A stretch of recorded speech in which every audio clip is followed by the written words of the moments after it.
Talang ito ay rated SPG. Striktong patnubay at gabay ng magulang ang kailangan. Maaaring may masiselang tema, lengguwahe, karahasan, sexual, horror o droga na hindi angkop sa mga bata.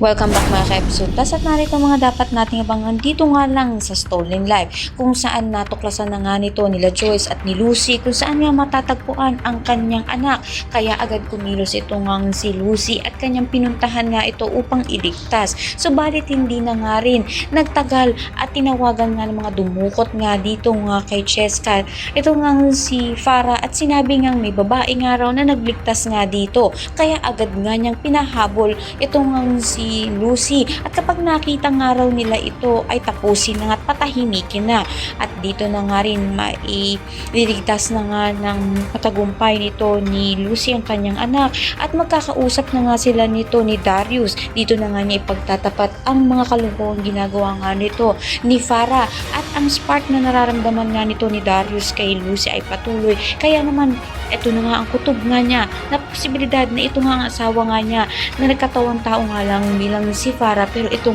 si Lucy. Magpakatutukan nga natin kung magtatagumpay na nga ba ito si Lucy sa pagpapakumbinse dito nga kay Darius na siya nga ang tunay na asawa nga nito. Lahat na yan ang natin. Maraming salamat sa inyo.